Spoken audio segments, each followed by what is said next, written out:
Manish, we were discussing that बदलाव की राजनीति पाँव नहीं पकड़ रही, पसार पा रही है बिहार में. But the question is, do you think that the politics of social justice of 1990s has run its course in Bihar? Namaskar to all of you and all the viewers.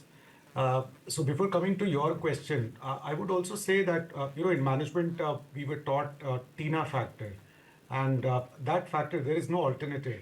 That factor, it seems, works nationally also, as well as in Bihar.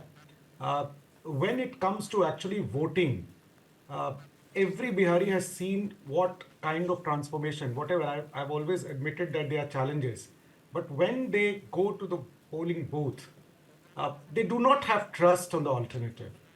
In my view, I would say that is the nutshell, of Bihar politics. And obviously, this time when Professor was also talking about Jan Suraj, it has, I do admit that it has changed a bit of narrative, and it has made us also, more responsible and responsive. So it's a good change that has happened. So, that part. But I would say that Nitish ji is someone a lot of people don't understand. I had the opportunity to work in a non-political position with him. He is much more, socially conscious and concerned about people than people give him the credit. People talk about all the shifts he has taken from here to there. But I don't think that social politics has run its course. He thinks about it, and so many of the leaders in BJP and others, they think about social empowerment. I think that is very crucial in Bihar. We have a 15 crore population, and still there are people who have not been empowered, and that is what is the churning. If you see Malla community churning, because recently, Mr. Sani was saying that how Lalu Prasad, under Lalu Prasad Yadav, he is with him, and still he told, he shared his angst that they were discriminated against, and that is why it was required to actually come up with a party of his own. So that process is still continuing, and I think we are in a good space now. Politically, a lot of communities have been empowered, and that was something which was required. But at the same time, now people have aspirations, economic aspirations also, and we are trying to fulfill that. Okay. Faizan, do you think that the bureaucratic rationality and, I won't use the word self-styled modesty, but modesty has worked for Nitish? Faizan? Yeah.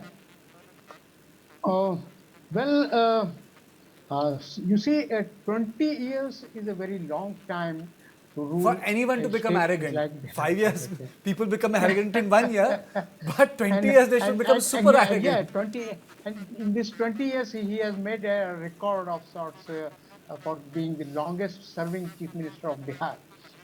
You see, it is commonly said, and I have also, since I have covered Nitish Kumar for a long time, I think he depends more on his bureaucrats than his political allies or political friends or leaders of his own party.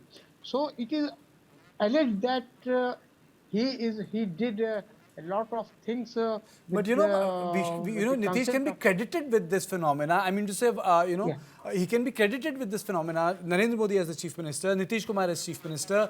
If you look at Yogi Adityanath as Chief Minister, even if you look at the way Telangana Chief Minister is functioning, even DMK, I mean, so you have the best example, BJD. For last 20 years, the entire apparatus of BJD was run through bureaucrats. I mean, the guy who was supposed to inherit, that was the biggest, I would say, faux pas he made. He lost the election, Kartik Pandya. So every chief minister is doing that. You are right, absolutely right. And when one person is in power, he has to depend on his bureaucrats to run the government and for a good governance. And for the governance of the Chief Minister or the Prime Minister, he cannot be dependable on his ministers as well as political allies. So that is true for in Bihar also. So it is generally said that the Bihar government is being run by a set of bureaucrats, and this is not wrong. No, I mean, the bureaucrats are in the government. The fact of the matter is that the ability of Mr. Prasad, as I said, Nitish to renew himself. I mean, so twice he had been with Mahagathbandhan, but nothing. You know, there was a very famous editorial in a business newspaper written for Dr. Manmohan Singh, the Teflon. I think Dr. Singh is not here, but the Teflon thing actually, the adjective works best for Nitish Kumar. Nothing sticks to him. Actually, that started. The term started sometime in the Reagan era. Okay. That's where it picked up Teflon coating. Nothing sticks to Reagan because he talked about economic, and that's why the term in American political lexicon that came was Reaganomics. Reaganomics. Because he said it is not politics, it is economic, stupid, something like that.